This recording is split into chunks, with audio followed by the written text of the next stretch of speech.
Les clubs français nous régalent en Ligue des Champions, mention spéciale aux Lillois. Le Barça se venge et met une fessée au Bayern Munich.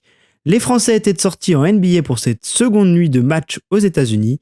Les clubs français qui gagnaient également au basket. Les résultats du tennis français et enfin la retraite prématurée de la championne de natation, Charlotte Bonnet.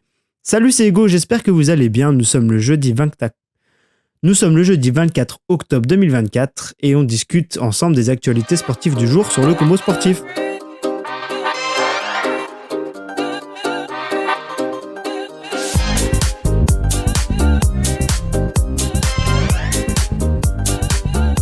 Mais que se passe-t-il du côté de Lille ? Exploit des joueurs de Bruno Genesio sur le terrain de l'Atlético de Madrid qui se sont imposés sur le score de 3-1. Après avoir battu le Real Madrid au stade Pierre-Mauroy, les nordistes ont remis ça en Espagne, cette fois-ci malgré une équipe largement remaniée. Malgré avoir subi l'ouverture du score sur une grosse boulette d'entrée, le LOSC n'a jamais rien lâché et a égalisé sur une sublime frappe enroulée du gauche, avant que Jonathan David, l'attaquant canadien, ne transforme un penalty plus que suspect et contestable. Dans les dernières minutes du match, les Lillois ont aggravé le score et signent donc un bel exploit au Wanda Metropolitano. Brest, l'autre équipe engagée ce mercredi sur les terrains, accueillait le Bayern Leverkusen et les Brestois ont récolté un beau match nul 1-1 après une belle partie entre les deux équipes.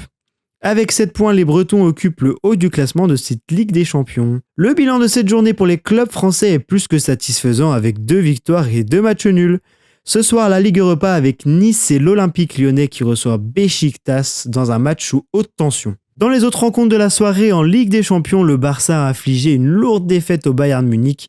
Porté par un Rafinha des grands soirs avec 3 réalisations, les Espagnols ont totalement dominé les débats hier soir face à des Bavarois en grande difficulté. Manchester City l'emporte sereinement 5-0 face au Sparta Prague alors que Liverpool prend la tête du classement grâce à sa victoire à Leipzig 1-0. Premier match en carrière NBA hier soir pour le Français Zaccharie Rizaché avec les Atlanta Hawks et une première victoire pour le Français qui est sorti du banc. À domicile, il a joué 15 minutes et inscrit ses 7 premiers points face aux Brooklyn Nets, victoire 120-116.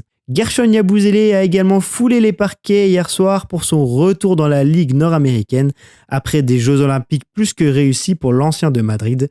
En 25 minutes de jeu, il a inscrit 10 points. Dans les autres rencontres NBA de la nuit, quelques cartons à relever, notamment celui de LaMelo Ball avec 34 points, 11 passes et 8 rebonds en 37 minutes dans la victoire des Charlotte Hornets à Houston. Malheureux, le français Tidjane Salin n'est malheureusement pas entré en jeu malgré une très bonne pré-saison. Écoutez, c'est plutôt étrange, mais on ne dira rien de plus et on espère que Tidjane retrouvera très vite les terrains. L'info natation du jour est la française Charlotte Bonnet, âgée de 29 ans, a annoncé la fin de sa carrière sportive dans les bassins. Médaille de bronze aux Jeux de Londres en 2012 et présente à de nombreuses reprises sur les podiums lors des championnats du monde, Charlotte Bonnet raccroche les... Non, blague trop facile, bref, on lui souhaite tout de même la plus belle des réussites dans son après-carrière. Pour finir rapidement, quelques résultats en tennis, la qualification en quart de finale à Bâle en Suisse pour Hugo Fils. Hugo Timbert, quant à lui, s'est incliné aujourd'hui. Hop, petite erreur, ici la voix du montage, c'est bien Arthur Fils et non pas Hugo. J'étais bloqué sur le Hugo, je m'appelle Hugo Humbert, bref, ça faisait trop de Hugo. Je vous laisse avec la fin du podcast, bonne soirée tout le monde. Gaël Monfils a dû déclarer malheureusement forfait avant son match face à l'Italien Musetti à l'ATP 500 de Vienne. Merci à toutes et tous de m'avoir écouté. On se donne rendez-vous dès demain et tous les jours de la semaine du lundi au vendredi pour un nouveau podcast sur les actus sportifs du jour. En attendant, je vous souhaite une très bonne soirée ou une très bonne journée. Portez-vous bien, c'était Hugo pour le Combo Sportif. Ciao tout le monde.